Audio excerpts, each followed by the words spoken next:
Aloha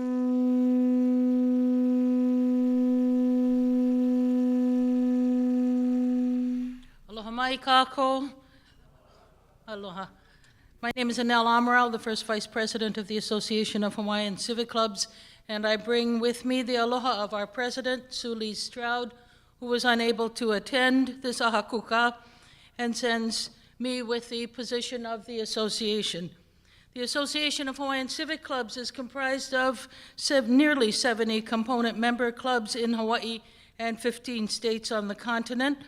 The first civic club was organized in 1918 by Prince Kuhio and a group of prominent Hawaiian men when Kuhio was a non-voting delegate in the U.S. Congress. Kuhio recognized the need for Native Hawaiians to become more involved in the passage of the Hawaiian Homes Act, then before Congress, and to further become engaged in the intricacies of federal and local government.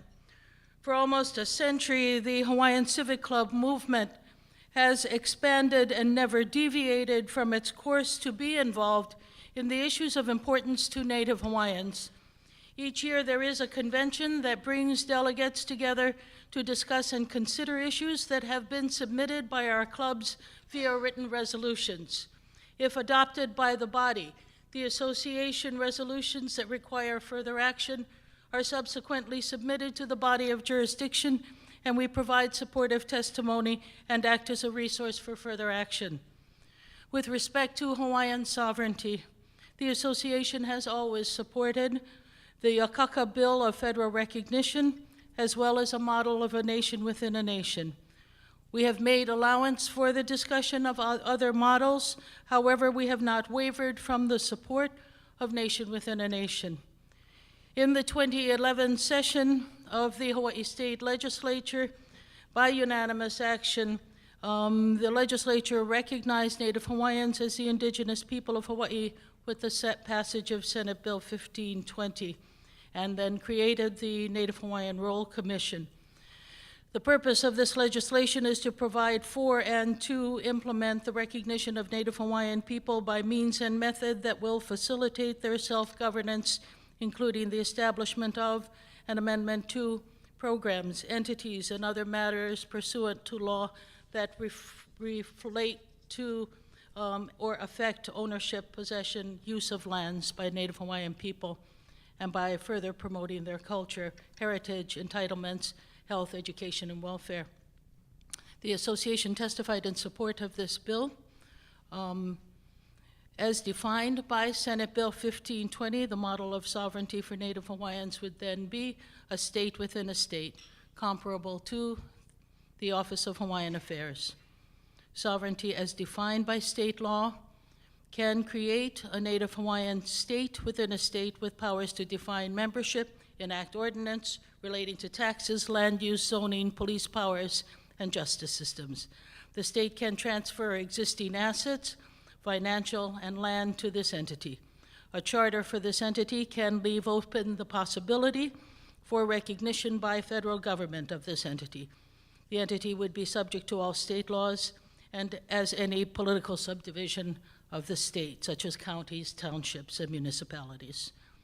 The civic clubs, its council, and the association are organized on the principle of representative governance.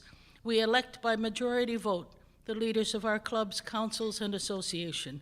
We are governed by constitutions and bylaws that are created by the members at each level, adopted, amended, and implemented by a majority vote.